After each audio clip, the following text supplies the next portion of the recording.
All right, Skinman here, and today we are going to complete the custom job work. Custom job work? Sure, I guess. I don't know. Maybe I should have a script. Maybe not. Here we are. This is the Ruike P801 SF, and I finished the laser mark job that I did on it, and we're going to put her back together.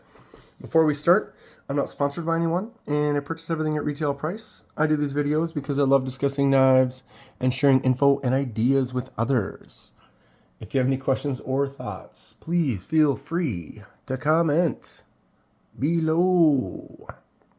All right, so I did a laser mark on here. This is the inside. Every time I do a laser mark on something, the material can vary. If there's a surface on it or a different type of steel or aluminum or whatever it is, well, you have to adjust the laser settings in order to get a quality mark on that particular piece. So each one, I'll take the inside where you can't see it, and I'll do these little tests.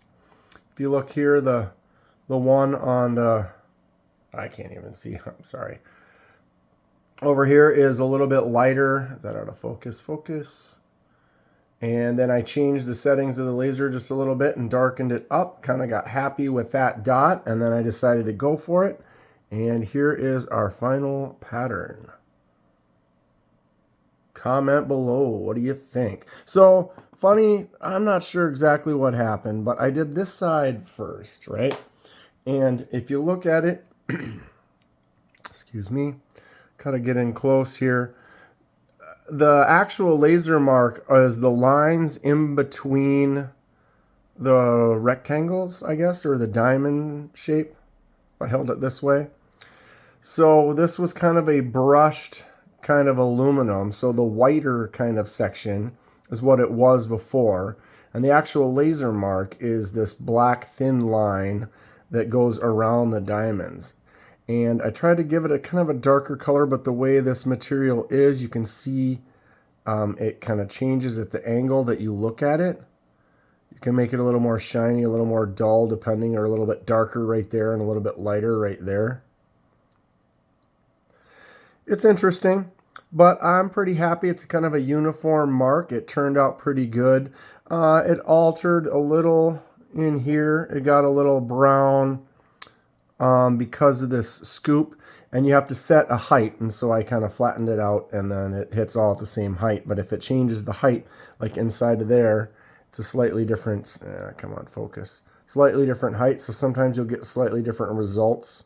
You can see it didn't really kind of burned off the edge there. It doesn't really show up. If I turn it that way, it kind of disappears right there a little more than the other ones do, because you only can set up one height, or you could have it change the heights, but you'd have to tell it where.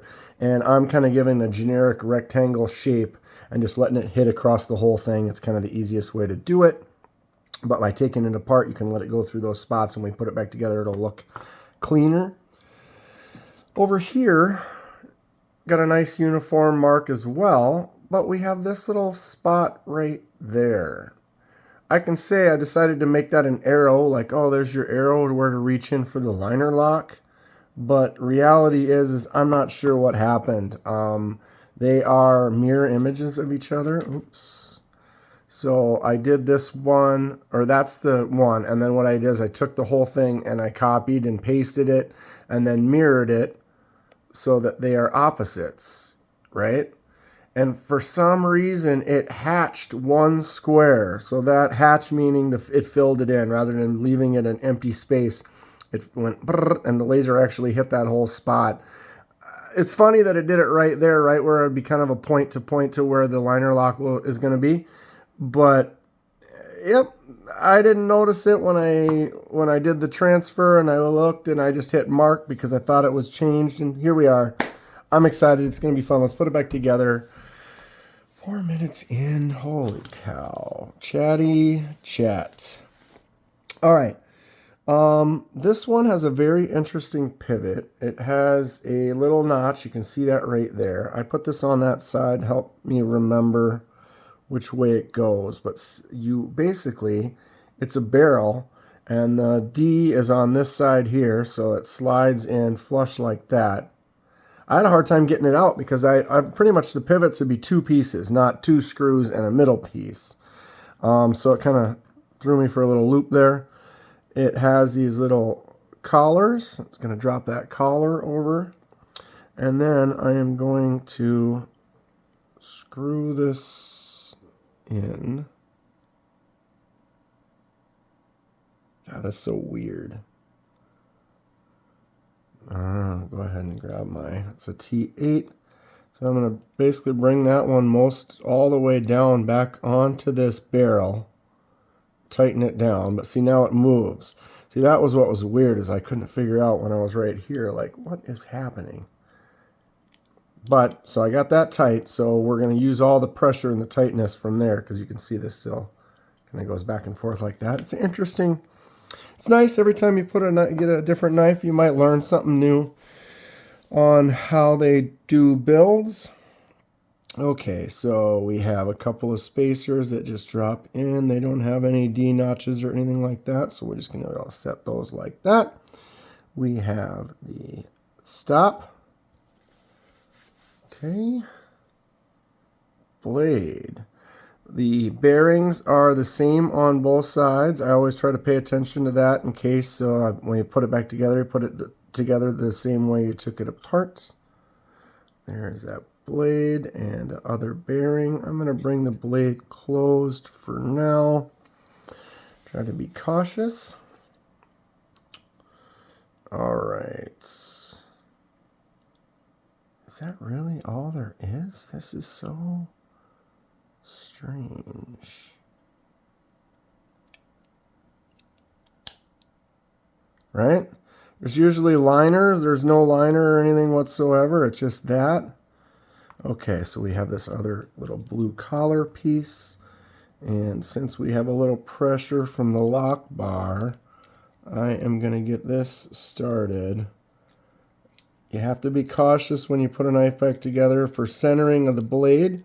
So I'm not going to crank it all the way down. I'm just going to get it most of the way there just to relieve a little pressure off of that lock bar. All right, that one is the one larger screw, so that's going to be for the oddball hole that the pocket clip has. All the others, are the same screws. So there's 4 spots that get the same. It's fairly easy to figure that out. Sometimes it can be a little confusing. What was that click? It's not fun. Clicking on me. Should be holding together here. Alright.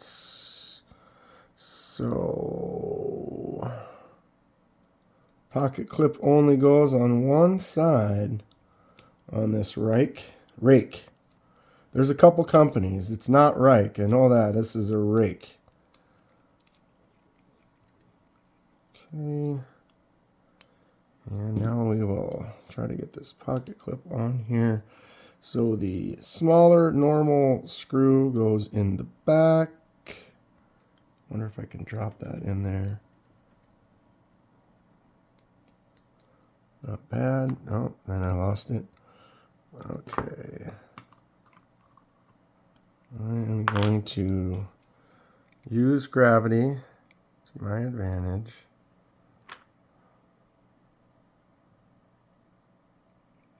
All right. Okay. And then we have that last screw for the pocket clip.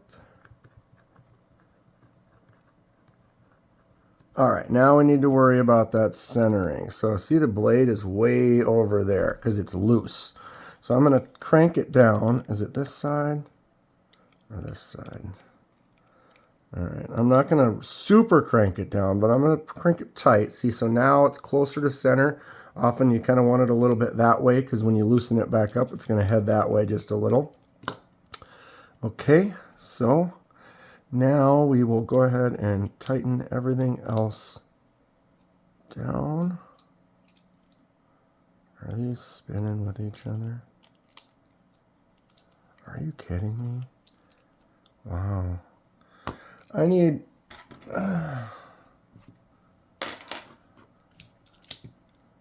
look at what is happening here. Am I on camera? Okay. How often do you need two for this? I remember now when I took this apart, those barrels stuck. I really had an issue getting the barrels off, so I ended up not fully disassembling Johnny 5 here because of that. How often do you need a screw on both sides, or a driver on both sides? Alright, now that I think I've got it, I should be. That's kind of weird. Why would this longer screw go there? Maybe because it doesn't need that. But all the other ones are the same, unless that's supposed to be for that one right there. I'm going to guess that it is. We're going to try that. But now it's probably going to get stuck. Okay. We'll play the gravity game again. Try this with this longer one. I could have went back and watched and maybe seen? Saw where it came out. See, because now I can't get that tight enough. Yeah. So yeah, that does not go there because you're not able to get it tight enough because it's too long. That's weird. I don't know if I showed that on camera. I apologize if I'm kind of talking and you're confused. But this one's better. We're almost there. Alright, that one's good. That one's good.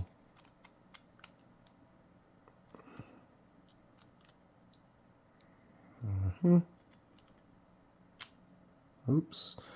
Gotta be careful with those T6s. You can strip a thread real easy and then you basically ruin that bit. And you gotta make sure you have extra bits so that you don't continue to use one, because once you've damaged a bit, you're gonna really damage a screw. And if you don't have extra screws, that is an issue. Okay, we are back together. It is centered, but it's probably tight. Excuse me. I'm going to loosen it just a little. Oh, and this one I remember I cut the... Oh, yeah, that's right. Having flashbacks, remembering the unboxing that was back before I went to Blade Show, Texas. So it's been over a month now that this knife kind of sat in limbo. But yeah, on the unboxing, I cut myself on it because I went like this, and as it was coming around, I went up and I caught my thumb like right there. And it wasn't terrible, but it was enough that it was like, okay, I had to keep that hand off camera the rest of the video, and I didn't bleed out or anything, but obviously.